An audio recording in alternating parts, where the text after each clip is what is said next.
Welcome to Edge of the Rabbit Hole. We have a fantastic show on tap for tonight. Eric Altman, Bigfoot researcher, is with us this evening. Coming up next.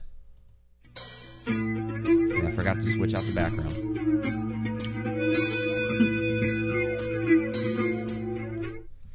Welcome to Edge of the Rabbit Hole, everyone. I'm Mike Ricksecker, author and ghostorian. With me, as always, is Vanessa Hogle, my co-host. And, of course, down in the chat room is our chat Shananigator, Shana, handling all things, well, she's shenanigating everything down there, handling all things chat. She's shenanigating. We have a fantastic guest with us tonight. Great guy. I've known him for a few years now, Eric Altman. Big-time Bigfoot researcher, does a lot with cryptids. I'll kind of give you the rundown here. Cryptozoologist. He's been the founder and director of the Pennsylvania Cryptozoology Society, former director of the Pennsylvania Bigfoot Society, Bigfoot Research Association, Bigfoot and Paranormal Society, Goosebumps Paranormal Society. He's also the organizer and host of the Pennsylvania Bigfoot Camping Adventure, and so much more. So he's always out. He's outdoors, always doing this fantastic research. So Eric, hey, it's great to have you on tonight. Hi, Mike. Hi, Vanessa. Thanks for having me on tonight. It's good to talk to you, Mike, and nice to meet you, Vanessa. Nice to meet you as well. So, Eric, I guess, just to kind of introduce you to our viewers here, our Mad Hatters that are filtering into the chat room as we speak. I kind of gave the general, okay, these are all the organizations you've been to. Can you kind of run down, what got you into doing this type of research, how long you've been doing it, and that sort of stuff? Sure. It goes back to 1980, actually. 10-year-old kid fascinated with monsters and ghosts and flying saucers, and I always had the interest. But it wasn't specifically geared just towards Bigfoot until I saw a couple of films that came out, one of them being Legend of Boggy Creek, which is a docudrama film that came out in 1972 by Charles B. Pierce, and it was based on Bigfoot or hairy-covered creature sightings that were reported in a small town of Fouke, Arkansas, and they went on from, I guess, back in the 1800s all the way up to the late 1960s, and he went down to Fouke and made a movie about it, and I saw the film, and I was just blown away by the possibility that there was some kind of upright walking monster roaming the swamps and bayous of Arkansas. Shortly after that, I saw a second film called The Creature from Black Lake, and it was actually a fictional film about two boys that went down to the Louisiana-Texas border, a little fictional town called Oil City, looking for a Bigfoot creature. And both movies fascinated me and really sparked my interest in the subject. And from that point, I just devoured any books I could find in our public library, newspaper articles, magazine articles, anything I could find on the subject. And I was actually really stunned and shocked reading these newspaper articles to find out in my hometown of Greensburg, Pennsylvania, that there had been sightings of an upright walking biped that people were seeing. Even, in 1980, 81, they were still reporting these things. And doing further research, I found out there was a long history of it. So from that point forward, I was hooked. I just began to educate myself on as much as I possibly could on the subject matter, reading, studying, watching any kind of films or documentaries that came on TV, anything that I could get my hands on. And I guess it was 1997, shortly after I got married, I decided to get involved in active research and go out in the field and start looking into these cases and seeing if they were real, if there was anything to them. And surprisingly, I began to meet eyewitnesses who were claiming they were having sightings and encounters, and I've been hooked ever since. Eric, let me ask you, just as I've always wanted to ask people this, anyone that has had a sighting or has done extensive research in this field, what would you say the percentage is, the ratio of instances where they've had a negative experience with something like this based on a non-violent or non-negative experience? You mean like the creature doing something aggressive or attacking somebody? Yes. And do you find that aggression is regional? Is it different in different areas? It seems to be. There have been some cases that I've investigated in the Northeast that appear that this creature is more, I wouldn't call it angry or vicious, but more territorial displays of behavior as far as aggression is concerned, where it doesn't want somebody in their territory, so it's gonna behave aggressively in a manner of throwing sticks, rocks, bluff charges, screams and grunts and stuff like that to drive the person out of their territory. There have been cases reported, and they're far and few in between, but there's very few that have happened where creatures actually assaulted somebody or tried to break into somebody's house or go after somebody in that kind of violent, aggressive behavior. So those cases happen, but they're not a common occurrence. They're more the exception, not the rule. Right, exactly. However, in the South, it does seem that people tend to have more aggressive encounters than they do, let's say, the Pacific Northwest. For some reason, the creatures in the South, southern states like Louisiana, Arkansas, Texas, especially in the southeast panhandle, the big thicket as they call it, they tend to have some aggressive encounters that happen from time to time. Just want to throw out there that we have a $5 super chat from Tammy Heitzman. She says, because I love that Vanessa is wearing glasses. They look great. Thank you. So thank you very much, Tammy. Super chat superstar. All right. So yeah, and on that note, Eric, so between the different regions, other than aggression, are there different characteristics? Like maybe size, whether it's foot size or the reports of how tall they may be. Do those change from region to region? I haven't really seen it myself personally, but talking with other researchers and the studies that I've done, it tends to seem that the creatures in the Pacific Northwest are much larger, taller, broader shouldered, a wider girth, while here in the Northeast they appear to be thinner, leaner, not as tall as the creatures reported in the Pacific Northwest, and the same with the South. They tend to be like a thinner, more muscular build rather than a huge girth or mass size to them. Okay. Do you think that might have something to do with the length of time those areas have been populated by what you would call civilized folk, or the areas that they're allowed to roam that aren't inhabited or intruded upon by us regular people? Do you think that might have something to do with that? It's hard to say because if you look at the Pacific Northwest, there are vast areas that are unpopulated, forests and mountains and areas where there's not many humans in, and they're much larger in size. So they may have a better food source, a population of deer per se than we would over here in the Northeast. We still have a high population of deer, and we have a very valuable food source, but it's hard to say if it's regional, that these creatures are the size that they are, if it's based on food, if it's based on population, if it's based on terrain. It's really hard to make any kind of judgment as to why they are the way they are. And we have that makes a lot of sense. We have a few things coming in here from the chat. First, PSPR Paranormal Pursuit says, hey, Eric, hope all is going well. Just talked to you yesterday on Facebook, so there's a shout out there for you. Hello. Fran is wondering, do you feel that a female Bigfoot would protect their young much like a bear? Oh, yeah. There's been cases where there's people that have claimed to have seen a female creature that's shown signs of aggression. And I would assume, and I'm speaking on speculation, of course, I would assume that it's either protecting its territory, a food source, or its young. I would assume they act very similar to bears, and as much as humans do, are very protective of their offspring.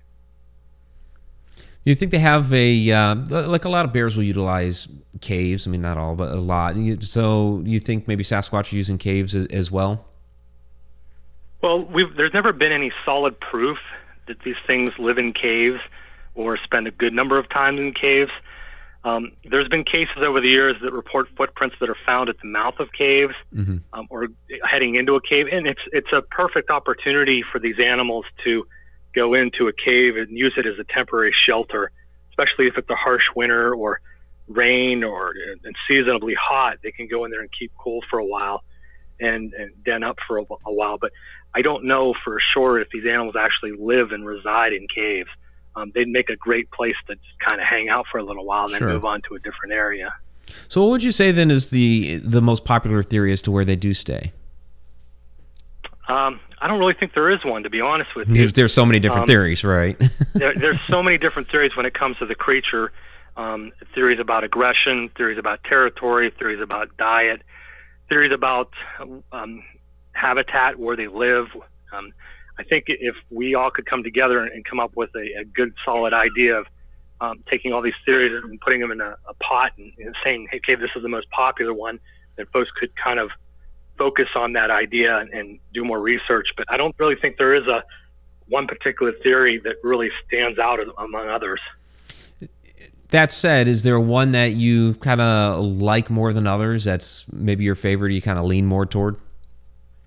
Well, through my research, I haven't seen any kind of data to support where they're residing. If we had cases, and I could see a pattern where, let's say they were living in caves or residing in caves, if we had cases that were saying, hunters were saying, we found footprints near a cave, and I see more and more of this repeating itself, then I could probably answer that with a little more confidence. But unfortunately, we get reports from all different types of areas and terrains, so it's kind of hard to pinpoint an area exactly where they're residing. I equate it very much to like looking for a needle in a haystack, but that needle is continually moving. Right. Now, you bring up a really good point, and I have to ask, do you think that it is testimony to their intelligence that they have yet to be caught, or do you think it's sheer luck? Oh, very much so. I think they're more intelligent than we give them credit for, because we've been looking for this creature for going on close to 60 years now, maybe longer than that. And the best we can come up with is, as researchers, amateur researchers, and there are a few scientists that are involved in this search, but the best we can come up with are scant tracks, maybe occasional hair samples that don't really denote any type of DNA sequence as far as what kind of animal it is, droppings, and those droppings again don't denote what kind of animal's leaving them. So it's, but the droppings would denote diet. The droppings would show their diet. It would show the parasites that are in it, their system, what they're eating. And that might help us to learn exactly where these creatures are living at or staying at, or what they're eating, so we can try to track that. But unfortunately, a lot of the dropping results come back, they either are known animals or they come back not classified. And that doesn't mean it's necessarily a Bigfoot. It just means that we don't have a classification we can't identify those particular droppings. So it's kind of a hard question to answer, because I personally think they're more intelligent than we give them credit, simply because they seem to avoid game cameras. They seem to avoid leaving physical evidence to give themselves away. So I think they're very intelligent. I agree. Yeah, that answered Mickey Dole's question that she had in there. Here's one from Shana, our chat Shananigator. She wants to know if you classify Bigfoot as an interdimensional being, or do you think it evolved from elsewhere? Well, that's a hard question to answer. Yeah, I know it's one of those theories out there. There may be interdimensional beings or even aliens, or there's a lot of them out there. Yeah. Unfortunately, with this field, that's what you deal with, is a ton of different theories. Right. There's so many speculations from people, simply because they can't find an answer, so they try to solve a mystery with another mystery. And that's, unfortunately, that's the raw truth of it. I don't believe that these animals are interdimensional, but I don't think we have enough evidence one way or another to say yes or no. I get cases, and I've investigated several cases this year that have twists of high strangeness involved with them that may have something to do with interdimensional beings. It may not. It might be something else involved with it, but it's out of the realm of physical animals and their capabilities of what they're able to do. And I'll get into that a little bit later, but there are people that think that they're interdimensional, and that's why we can't find them. That's why we can't catch them or we can't kill them. It's because we get close to them and they're gone. They travel off through a portal or through another dimension. There are those who think that this creature comes from another planet. It's an extraterrestrial being that's been dropped here on Earth. And there are those, much like myself, that think this creature is undiscovered type of primate, unclassified primate. So there's so many different theories. People that think this is a ghost, that the people are seeing in the forest of a relic hominid. There's so many theories, and nobody's right, nobody's wrong, because we have yet to prove the animal exists. So, well, yeah, that's a really good way to put it. I love the honesty. Absolutely. I wonder if the reason that they're so difficult to spot or to try to, not for lack of a better word, catch, is maybe they have a specific migratory pattern, that during the times when they would be most likely to be seen by us humans, they are in an area where they simply can't be seen by us humans. You know what I mean? I mean, maybe they travel that way, not unlike Indian tribes did, you know, for food or for shelter, for water. Maybe they're in situations like that. Do you think that's a possibility? It's very much a possibility. I spent some time when I was younger, before I got into the field research, collecting the data, the newspaper articles, reports from Stan Gordon, from other researchers around the country, reading a bunch of books and trying to find a pattern that would show a migratory route, like times of year they'd be in this location. And for Pennsylvania, I only found documented reports that show the creatures were in the eastern part of the state in I think it was the early 1980s. They appeared again in the mid 1980s in the center part of the state. And that was it. I wasn't seeing any pattern where they were moving back and forth. There wasn't clusters showing up in a certain area, then showing up in a different area that I could show that the creatures were moving back and forth. The reports that we've had are so sporadic and so random. They show up, and they seem to show up in areas for a certain amount of time, and then there's nothing for a good while. We'll get one or two reports, or maybe a handful. And then other times, a few years later, we'll get a cluster of reports in an area where you wouldn't think these creatures would be reportedly seen. They're there. Why are they there? What's going on in that area? Is there fracking? Is there development? Is there farming? You know, what's going on in that area? And we look for those kind of answers, and we're not seeing any kind of pattern to answer why they're showing up in that particular area at that time. A lot of it's just, it doesn't make sense. Gotcha. Yeah. So we have another $5 super chat. This one from David Y. He says, "Love listening while I'm trucking in my 18-wheeler." So thank you very much, David Y, for being a super chat superstar. Yeah, with that, I mean, you're saying east and then central. I mean, is it just maybe a population thing? You know, of course, the eastern part of Pennsylvania is a little bit more populated than the central part, or does that change from state to state? Well, I've seen it where, like I said, in Pennsylvania in particular, where I'm from, I saw it in the early 1980s where there was a cluster of sightings in the eastern part of the state, and then it moved to the central part of the state, and there was nothing after that for almost a decade. Then we had a few reports in the western part of the state. I didn't see any kind of urban development or explosion of population in those areas. In the eastern part of the state, it's pretty popular. In the western part of the state, it's pretty popular.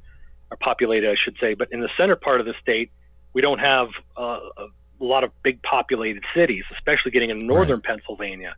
It's a lot more rural and open area, a lot more forested. And you would expect to see if these creatures are truly moving through the state. That's where they would call that area their home, because it's not as populated and a more abundance of food source, less human encroachment, less development. So that's where you would think you'd get the majority of reports, but you're not. you're finding them in the southwestern part of the state near Pittsburgh, or over in the eastern part of the state near Lancaster, or up in Berks County, or even up into the Poconos on the northeastern part of the state. And like I said, there's really no rhyme nor reason. I haven't found a pattern yet looking into this that really can try to explain why they're moving, where, and when to expect them. I was hoping to see something in my research so I could kind of predict where they're going to be, so I could be in that area and start researching that area to see if something comes out. But it doesn't work out that way. Interesting. This one from Chanel F. She asks, what about the guy who says he has a dead one in his freezer that his dad found? What'd you ever think of that one? That guy is, I'm assuming he's off of YouTube. There's a guy that's a well-known comedian and a hoaxer, and he's been perpetrating hoaxes about Bigfoot on YouTube for the last 4 or 5 years. And unfortunately, that goes with the territory. There have been numerous hoaxers out there over the years. Unfortunately, there's a couple of guys that captured national attention on more than one occasion by claiming they had a dead Bigfoot in the freezer. They were from Georgia. If you recall that back in, I think it was 2007, they were on CNN and Fox News and all these big major news networks. They even had a major press conference in Palo Alto, California about it. And it was nothing more than a monkey suit, a gorilla suit stuffed with deer and elk innards and stuff like that. Yeah, I remember that. That happens all the time, unfortunately. So what do you think about the way the internet, social media, YouTube, all that has played into all this? Do you think it's done more harm than good, or do you think there are some benefits as well? Well, I'll probably take a lot of heat for saying this, but I think social media has really ruined Bigfoot research. And simply because those who are truly interested in doing research have a lot more to wade through and weed out the garbage. And there's so much garbage out there on YouTube, on Facebook. Videos pop up all the time. Pictures pop up all the time. There's a lot of folks out there that are doing good and trying to do honest, objective research. And there are those out there who just don't have a clue. And they're putting out stuff that just isn't Bigfoot evidence, although they're claiming it is. Right. And it makes it really difficult for the general public, and even for the news media, for that matter, to weed through all that stuff and try to figure out what is and what isn't legitimate or possibly legitimate evidence and research.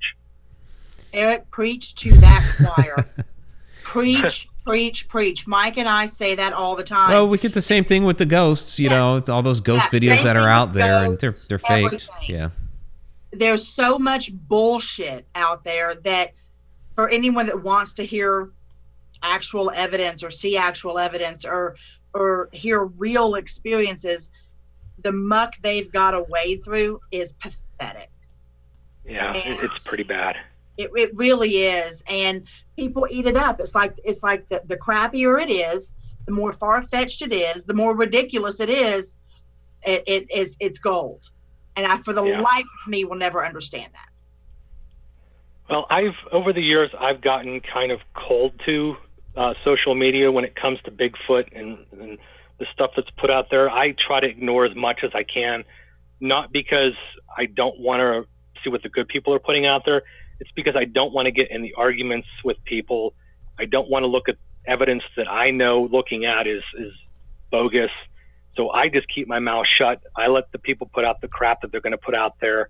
I can't stop it. And if I say, hey, that's a tree blown down from the wind, rather than them saying, oh, it's a Bigfoot pushed this over, I don't want that argument, because unfortunately, it's not an argument that's going to be productive, and it's not going to do anybody any good. So I just keep my mouth shut. I keep doing my research. I remain true and objective to what I'm trying to do. And if others want to get involved with it and work with me on an honest, objective way, then I encourage that. Those who are out there just thrill-seeking and adventure-seeking and putting out garbage that isn't Bigfoot research, I try to avoid that. Good plan. Good plan. We have a lot of questions here. I'm trying to weed through them all. There's some good ones. So this is from Spooky from Dawn. Is Bigfoot mentioned in Native American Indian lore? If so, what are they called and what do they think they are?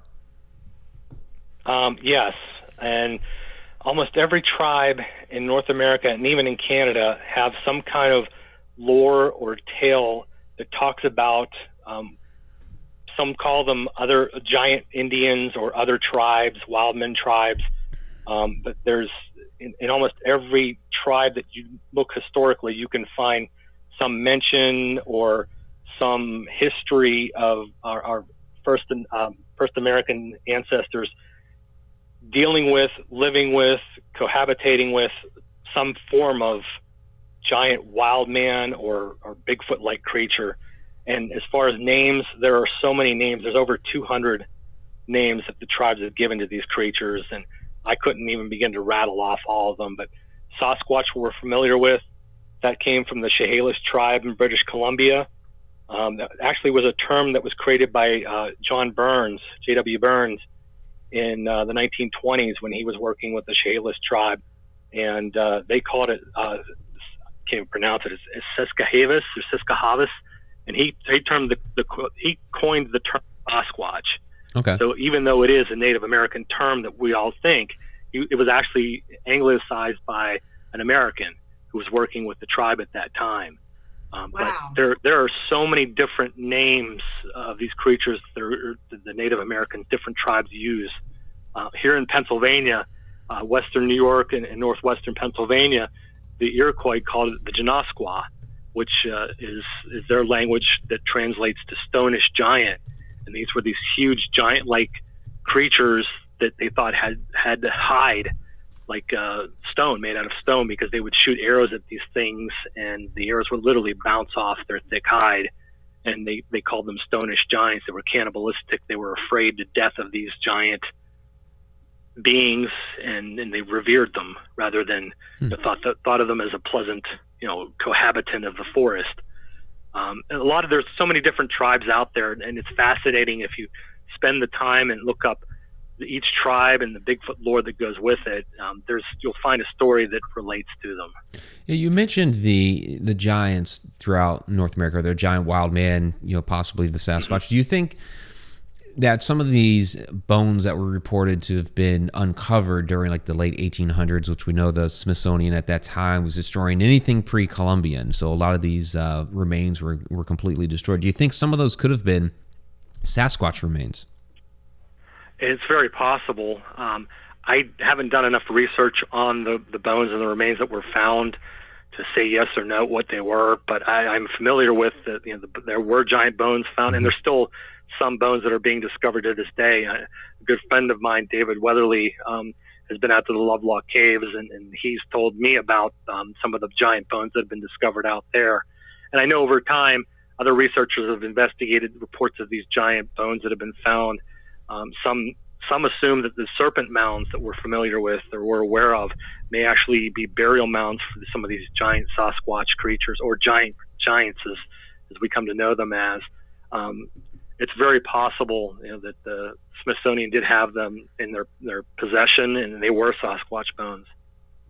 I have a quick question. I'm not meaning to get off Sasquatch, but you deal with cryptozoology as well, so it's not just that one species that you're involved with. So my question is, based on the fact that that you say that Indians and different tribes have history and talking about this different species, that it isn't just that species. All over the world, you can go back hundreds, if not thousands of years, and find documentation on things like this, or shapeshifters, or werewolves, or vampires. They all show up somewhere in history. Right. It's always been my belief that even though I can't prove that they walk the earth today, that I do believe that those tales are based somewhat in fact. Is that something you agree with, or do you think that they were just almost like boogeyman tales from hundreds of thousands? I think in certain situations they might have been used as boogeyman tales to tell their kids, stay out of the woods at night, or don't wander away from the campfire. And I think that's very possible. But I'm of the mindset where even if they're lore and legend, there's a nugget of truth in there somewhere. Whether it's something that got embellished and changed and twisted over the years, or if it's something that really was, in fact, an animal that existed, like the Thunderbirds, for example. Our Native American tribes talked about them, and you can find them in history throughout, not just the Native American lore, but around the globe. And the big cats and other types of creatures, they all seem to come from somewhere, and maybe they were animals that people weren't familiar with at the time, but we now know as bears and hawks and eagles and mountain lions. They're familiar to us now, but back then they weren't. So they had this giant mountain lion running around the woods that they were terrified of. So they told their kids, hey, don't go out in the woods or the giant cat will get you. And the kids were so afraid that they kept them safe in home. So I think that some of these tales may have an inkling or a nugget of truth to them. And perhaps over the years of being handed down through generations, passing on the stories, they get twisted. And you guys are probably familiar with that with the ghost hunting. Oh, yeah.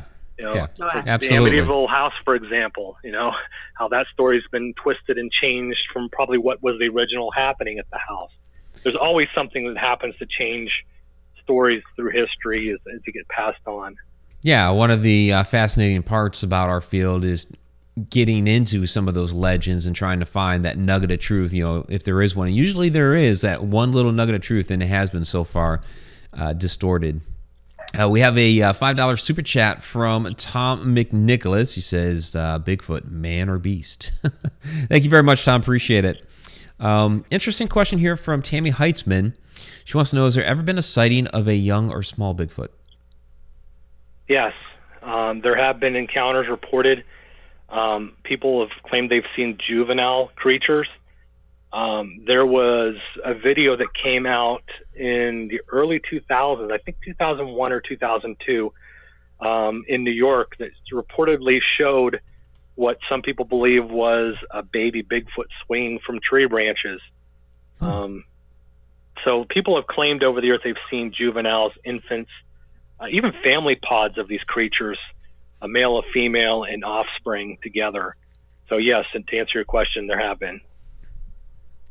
Very cool. From Robert Hanna, has Eric gotten a lot of reports in the Wisconsin and Michigan area? Well, it's interesting that you asked that.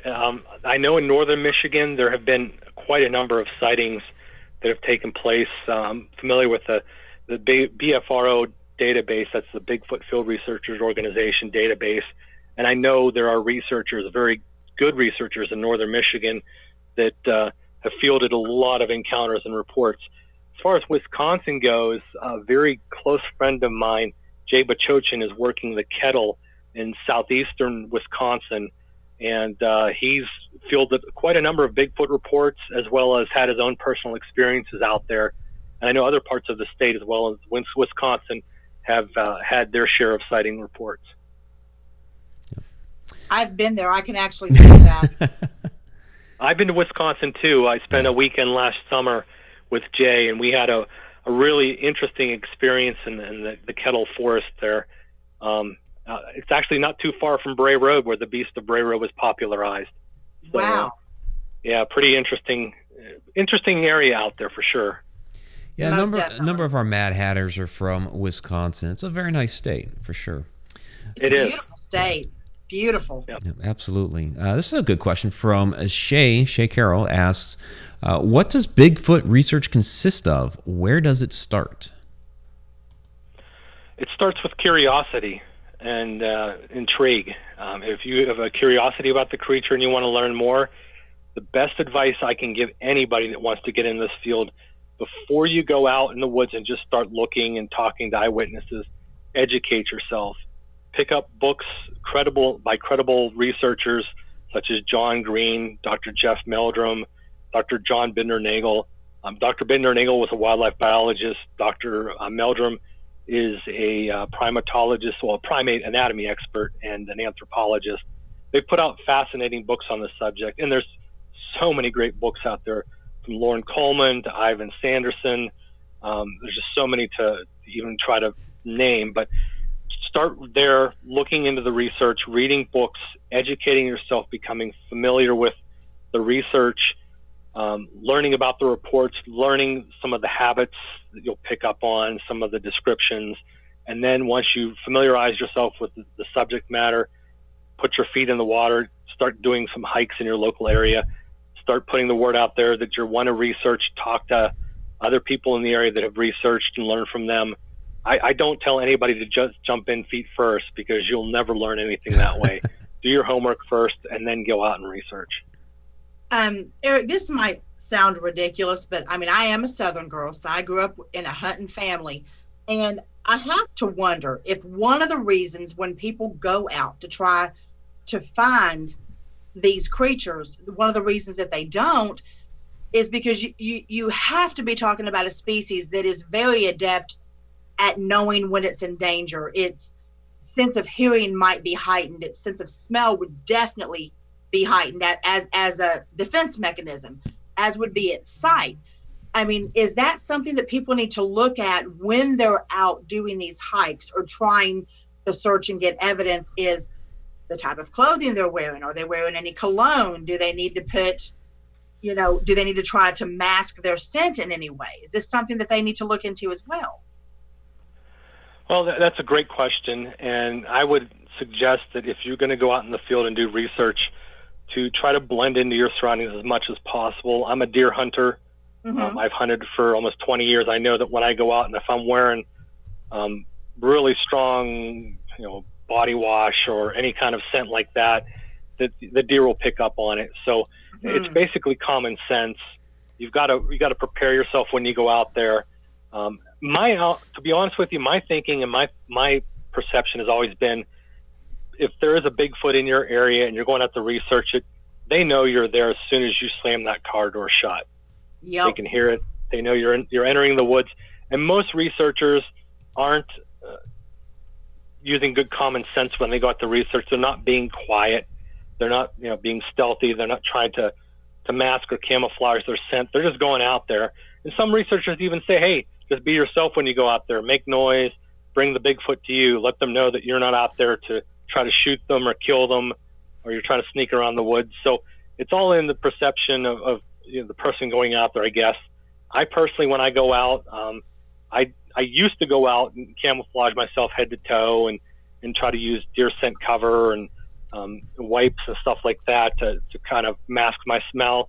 But over the years, I thought, well, that really didn't work well for me. So I just go out in normal street clothes and hiking boots and prepare myself for the elements as necessary, and coat and all that stuff. And I go out there and try to just walk down the trail and look unassuming and harmless, and hopefully I have some good luck. Unfortunately, people have done it all the ways that I've described over the years, and I don't know too many that had a lot of success doing it one way or the other. So I guess the short answer would be do whatever you feel makes you most comfortable, and hopefully you'll get lucky when you go out. Yeah, makes sense. There you go. Candy Orton's wondering about evidence in Pennsylvania and New York. Have you got any recorded sounds or anything physical, anything like that? From York, PA? No, from New York and PA. Oh, from New York. Yeah, there's been some sounds recorded over the years. I've recorded some things that are kind of off the wall. I've actually published them on the Pennsylvania Bigfoot Society website, which is now changed. But back in 2009, I recorded some really interesting calls and screams. We were doing a field investigation in 2009. I know some other researchers have put out some strange sounds and audio recordings. There's a really interesting one that came from Ohio, from Matt Moneymaker in the mid-1990s. He recorded, it's called the Ohio Howl. That's pretty popular on YouTube and on the internet. If you do a search for it, you can find it. There's really fascinating recording that was recorded by Ron Moorhead and Al Berry from the early 1970s, like 72 through 74. And you can find them on the internet. It's called the Sierra Sounds. He was with a hunting party about 8 miles deep into the mountains of the Sierra Nevada mountains in Northern California. and at his camp, they recorded what he claims are interactions with the Bigfoot family of creatures. And that's probably the most popular recordings that are out there on the internet. They're called the Sierra Sounds. It's supposedly, according to Ron and late Al Berry, they were vocalizations or almost a language of these creatures communicating with each other as they continually visited their hunting camp in the northern Sierra Nevada mountains. Nice. Speaking of evidence, Caro is asking, does Mr. Altman believe the Gimlin Patterson footage to be the holy grail of Bigfoot evidence, or are there other substantial evidence to prove its existence? Well, it's up there as far as film evidence goes. It's probably the clearest and yet to be proven conclusive or inconclusive, I should say, or not inconclusive, but conclusive evidence or debunking as a hoax. It remains inconclusive. It's, in my opinion, I wouldn't call it the Holy Grail because for that reason it hasn't been proven one way or the other. Right. But it's probably the most clearest, longest reigning footage that has yet to be proven one way or the other. There's a lot of garbage that's out there that you look at and you're like, oh, wow, that's bad. But of all the films that I've seen over the years that I've been in this, I would put that probably at the top of possible evidence. Okay. This is a interesting question here from Dawn. I like this one. So if you met Bigfoot and it could understand English, what would you ask?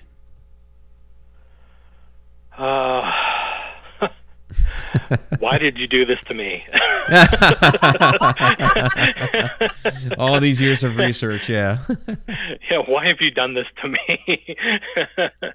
Nice. That is a great question. And that's probably what I would ask it, because it's been, although it's been one of the most intriguing mysteries I've investigated for almost going on 40 years now, it's still frustrating and still leaves me with so many more questions. And like your show about being a rabbit hole, it's something that when I started this back when I was 10 years old, I would have never thought here at 48 going on 49 years old that I would still have so many questions unanswered. Yeah, it's one of those massive mysteries, and you've dedicated a big part of your life to it. So yeah, it's impressive for sure.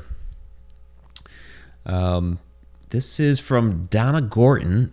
She says, some people report, some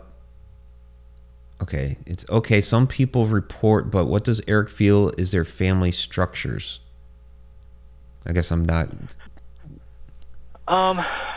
I have to think of this objectively and rationally when I get asked this question.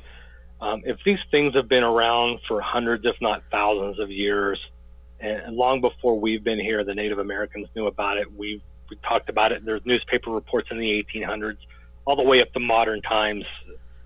There has to be a breeding population of these creatures, a sustainable breeding population to exist as long as they have, which means there has to be a male and female and offspring that continue to breed, and these things continue to be around and reported. So I would have to say that there has to be a male and female of the species that continue to breed, and they have clans and families, and that's what I would think logically. That makes sense. Yep. Mm-hmm. I wonder if they live underground. That's one of the theories that people speculate, that they are underground dwelling creatures. That's why we can't find them. They go into the caves and underground and stay there. I haven't seen enough proof to say yes, that's a good possibility, but people speculate that they go into holes and that's where they live. That when you mentioned fracking earlier, that was kind of what made me think that, because I'm like, that would disturb. If they were underground dwellers, that would definitely disturb, and it would disturb for miles, in diameter. So that could be something that might have something to do with it. Again, just like you said, total speculation. I don't have a clue. Yeah, And you also have to think with fracking comes encroachment. I mean, we're tearing down forests and clear-cutting land to go in there to drill and to build these huge wells. And there's a lot of involvement, and people are in the woods quite a bit, so there's a lot of encroachment going on as well.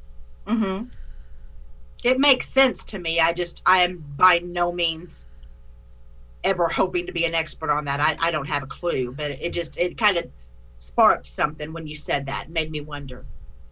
An interesting side note, if I can throw this out there, something that I've learned and picked up on, and as has Stan, and we've talked about this in great length, is it seems that sightings occur quite frequently around power sources or natural energy sources such as water. They're reportedly seen quite frequently around gas wells, electrical substations, cell phone towers, cut-throughs as far as gas lines or right-of-way lines through the forest. They've been seen quite frequently on that. And there's speculation as to why they're seen around those. Some people call them deer highways. They're easy access for animals to migrate back and forth through areas, especially through those power lines or gas well lines in the forest. And they're easy ways for these creatures to move. If they're using them for that, it would be easy ways for these creatures to move and migrate from place to place and be able to slip quickly into the woods if people are coming out in the forest, using those, like maintenance workers or gas well workers or whatever. It's an easy, if they're traveling those right-of-ways and someone comes along, and it's easy for them to duck into the forest and not be seen. So, but we're getting reports of these creatures being seen more and more frequently around natural energy sources such as waterways, rivers, as well as what we're putting out there, the fracking, the gas wells, the oil wells, the cut-through lines, the power lines, and stuff like that. That makes sense. Interesting. That makes a lot of sense. Oh, absolutely.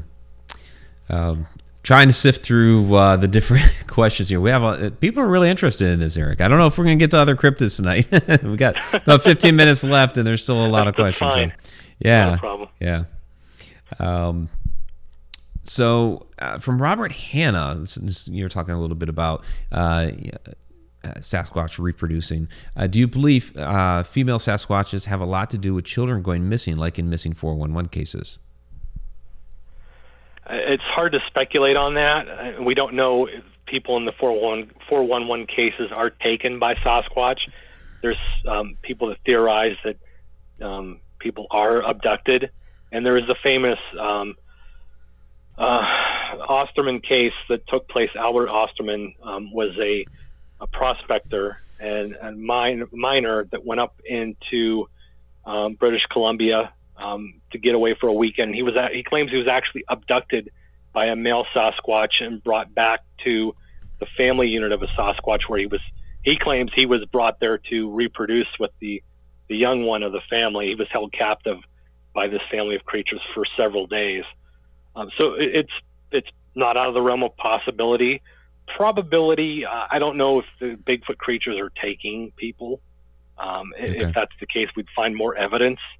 When somebody disappears, we'd find tracks or some signs that Bigfoot creatures were in the area. I think the best person for that would be Mr. Paulides. Dave Paulides would probably be able to answer that better than I could. He's written the books on the missing 411. But people go missing in the forests quite frequently, surprisingly. And I don't know if it's easy to get lost. Or not. Yeah, it's just easy to get lost. Yeah. I don't mean any disrespect to the person that claimed that they were forced to fornicate with a Bigfoot, but what I'm finding surprising is for a species to go out of their way to avoid us as a whole, to then seek one of us out to mate with, just seems a bit far-fetched. Yeah, I don't think that Mr. Osterman was making that claim that he was brought there, but I think he was alluding to the fact that he was held captive, and he felt that maybe he was brought there to breed with this young female Sasquatch. I don't think he ever really came right out and said that, but I think he was alluding to it. And I don't think there's many people out there that have made that claim. If there are, I'm not real familiar with them or their claim. But his case, it happened in the 1920s, in 1923, when he claimed he was captured. And I think there was some discussion about that. He was alluding to it, but I don't think he ever came right out and made that claim. Okay. Gotcha. Candy Orange wanted to know, when you go out looking, do you go out when the ground is soft to be able to see tracks? So I guess what's your ideal situation for going out? Yeah, I think it's helpful. The best conditions are snow, obviously, to find tracks. It helps that the ground would be soft and muddy. You'd have a better chance of finding tracks than rocky, hard terrain. But unfortunately, in Pennsylvania, the ground's really not conducive to finding tracks. We find a lot of deer tracks because they have hooves and hard feet, or hard hooves that leaves a good track. And we do find some tracks of common animals. But I think having a soft, muddy ground would be much more conducive than rocky terrain or leaf-littered terrain to find prints. I mean, I found huge looking impressions in the ground that may or may not have been Bigfoot tracks, but they don't look like Bigfoot tracks that we're familiar with seeing, the 5 toes or whatever, simply because the ground wasn't conducive for it. In other words, it was hard, a lot of leaf litter, a lot of rocky conditions that weren't conducive for leaving a good footprint. So yeah, I would think if you're out there looking for a good footprint that you could say, yeah, that looks like a Bigfoot track, the best conditions would be either snow or mud or soft soil. That makes sense. Absolutely. Absolutely. Let's see. So there's Robert Hanna is asking about a theory about their eyes giving off a red glow at night. Is that one true? A lot of reports talk about these creatures having glowing green, red, amber eyes, yellow eyes. I know we don't know if these creatures really give off a glowing eye or if it's a reflection from a flashlight, right? High beams from a car.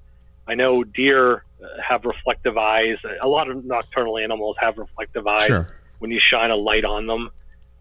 But we do find over and over again in reports people saying that they had glowing eyes that seem to be self-illuminating. I don't know personally if that's something that the creatures have developed, maybe giving them a better eyesight at night. We don't know. But surprisingly, a lot of cases, especially in Pennsylvania that I'm familiar with, do report these glowing amber, red, or yellow, or even green eyes that people claim to see, when they have a Bigfoot encounter. I've personally seen eye reflection, or eye shine as we call it, coming back through the forest when we're looking with night vision or even thermal or flashlights used in the forest. We get an eye shine or something back, and it could be Bigfoot, it could be any common animal. They seem to refract or reflect light back at us. And again, I don't know if it's self-illuminating or if it's just a cause of light that we're shining out there in the forests. Do you think that is one reason why people might think they're interdimensional, is based on that, similar to the Mothman? And, with the glowing red eyes. I mean, we seem to want to apply glowing eyes to something that we consider inhuman. And I'm just wondering if that's kind of why. Yeah, even with the Mothman case that took place in Point Pleasant, people describe that glowing red eyes, the big glowing red eyes. And I don't know if it's something that just is hysteria, mass hysteria related to the Mothman, related to Bigfoot. I honestly don't know if that's a trait of being an interdimensional being. It could be. It's hard to make a call on that. But they seem to pop up. They pop up with the Mothman case as well as they do with Bigfoot. And it could be something related to interdimensional. We just don't know. True. So I'm just trying to find a link. That's great. I have a couple questions here that I'm going to kind of lump together because they're related. So Dawn is wondering if anyone uses a drone to hunt for Bigfoot, and Dawn is wondering what kind of equipment you use when you go out looking.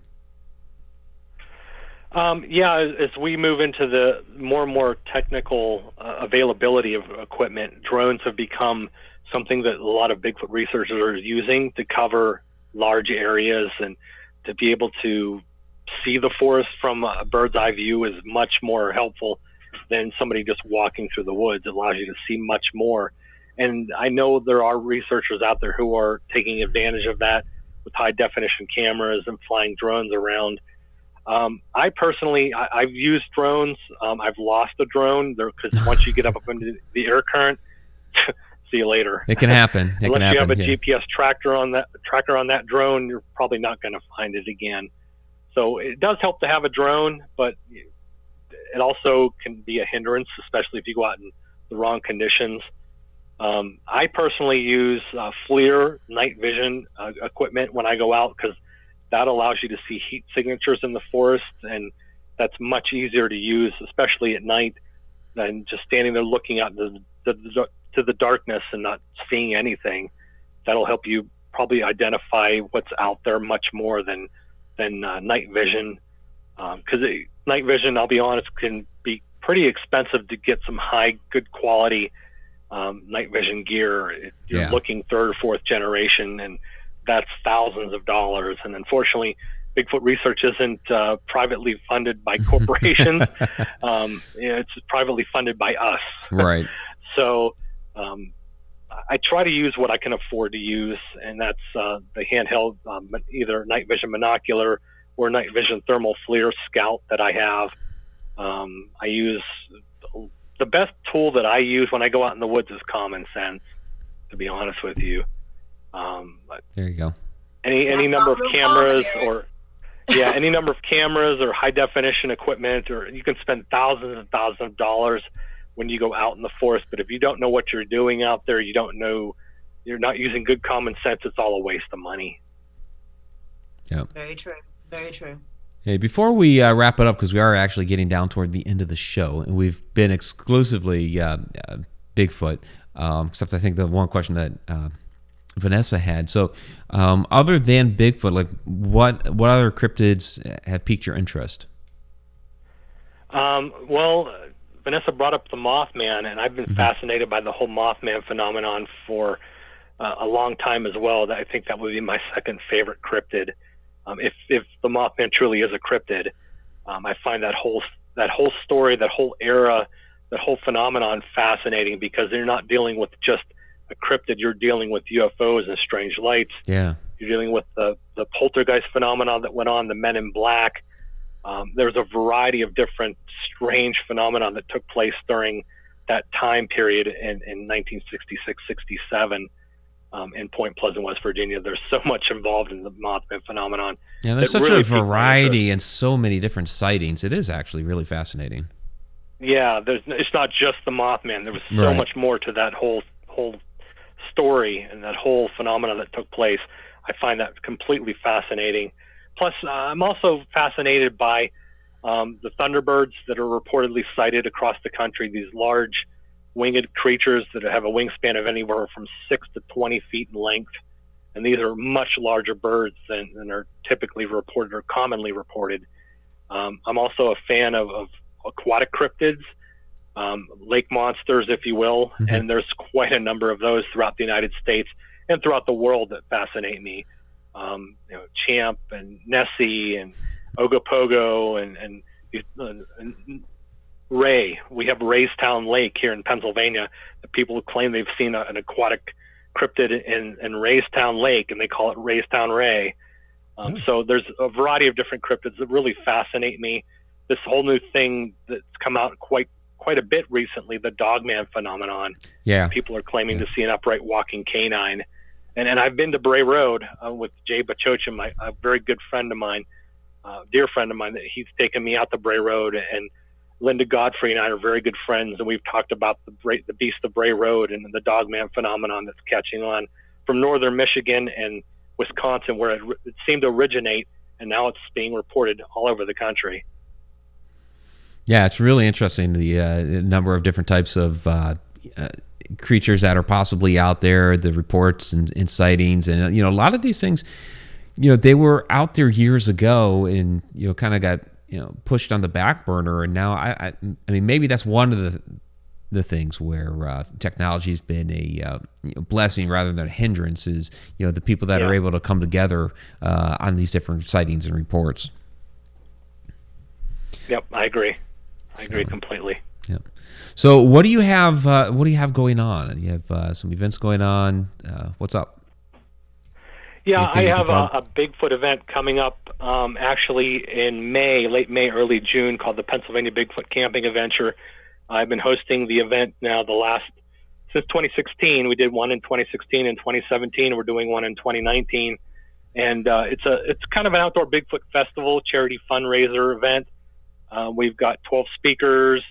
We've got guest celebrities coming in, the Mountain Monster guys, the Ames team from the TV show Mountain Monsters. We've got Cliff Berkman from Finding Bigfoot. Jeff Meldrum, who I mentioned earlier, is going to be there. Jay Bachochin is going to be one of the speakers at the event that I've mentioned his name on the show.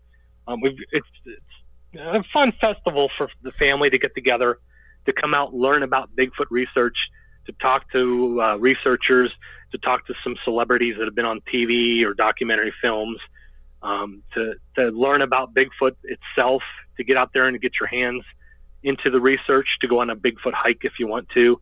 And it's all for charity. We're raising funds for 3 local charities in southwestern Pennsylvania. So I've got that coming up May 31st, June 1st, and June 2nd. And if people want to learn more about that, they can check out the website, which is PABigfootCampingadventure.com. We're almost sold out of tickets, and we still have some left, though, if people want to get involved in that. But I've been doing that. I've been doing field research as much as my getting old body, if you will, will let me. So going on 22 years now of actual field research and close to 40 years of studying the phenomenon. I keep myself pretty busy with it. Fantastic. Don't stay old. I try. Yeah, you're not old yet. Yes, and I'm not old. I'm getting there. I'm getting there. I feel old. If that's a better way to put it. So we have a lot of people down there saying, like B3 Aerospace, saying Eric Altman is an awesome guest. Bring him back. Yeah, definitely a great time. How else can people find you? Your website. It's Eric Altman. Yeah, ericaltman.net. Okay. Although it's sadly needing updated, and I haven't really done much with the website because I've been busy with events and really getting the boots on the ground and out in the woods and investigating and stuff like that. I try to keep low key as much as possible, not because I mean, it's nice to get your name out there, but I'd rather be out there doing the research and doing the field work and stuff like that than worrying about making a name for myself. If I come up with something that's worthy of putting out there for the public, I do. And I'm more apt to doing field research and trying to raise money for charities, doing events that do that and stuff like that. So I'm not a real popular figure as much as I used to be, to try to keep it low key, I guess. Very cool. Very cool. All right. Well, Eric, we absolutely appreciate it. We're going to go ahead and get to our shout outs here real quick before we wrap up and get ready for Inside the Upside Down, where tonight we are going to be talking about hoaxes, frauds, and urban legends. So that'll be an interesting show. We had Tammy Heitzman, David Y, and Tom McNicholas. They are our Super Chat superstars for this evening. Thank you very much, you three. Absolutely appreciate that. Let's get to the shout-outs here. So, Shana, our chat Shananigator, thank you very much for handling the chat down there this evening. Let's see. We had a lot of people in the chat this evening, so that was fantastic. So we had B3 Airspace. We had Beyond the Light Network. That's Chuck Banks. We had Dustin Samario. Thank you very much, Dustin. EQEQ. Thanks for joining us again. Fran Molino. Thank you as well. There's Joe Chandler. Thanks, Joe. John Spike Explorers, thanks for joining us tonight. John Cairo, thanks for the questions. Appreciate that. Katie Palmer, thank you again very much. Robert Hanna, thank you as well. Chanel F, thank you. He had some questions too. There's Shay. Appreciate you being out here again tonight, Shay. Spooky Dawn, appreciate your questions as well. There's the Haglin, thank you very much. Variety Multimedia, that's Candy Orton. Thanks, Candy. William Bennett. Appreciate it. And Zoe Small, thank you as well. that's the list. And of course, we had others like Tammy Oh, yeah. Heitzman, Tom McNicholas. There's Charla Kane. Thank you very much, Charlin. Little Door. At least that's why I know that the list is not all inclusive, because there's other people there in the chat. There's Judy There was Wilson. over 50 people in there. Yeah, we had a lot of people. So we thank you all very, very much. Real quick, deep down the rabbit hole, Patreon patrons. It's Tom McNicholas, B3 Airspace, Zippy Davis, BD Flint, Joe Chandler, Pamela Queen, Andrew Cox, and Dustin Samario. Thank you all very, very much. So, Eric, had a great time. We'll have you back on. Thanks for having me. I had a lot of fun. And yeah, anytime you want to talk cryptids or anything like that, hit me up, let me know, and we'll figure out the schedule. Yeah, we'll definitely set up another one. Get to some other cryptids, since we were pretty much exclusively Bigfoot on this one. They all had a bunch of great questions. So yeah, we'll definitely have you back. It was fun. I appreciate all the questions, and thanks for having me. All right, absolutely. Thank you. Have a good one, everyone. We'll see you in a few minutes. Take care, Eric. You too. Have a good night. Later. And everybody else, Inside the Upside Down, coming up next. Bye, y'all. And that's still the wrong background. It is. It's okay. Yep. You're tired. I'm tired. It happens. It does.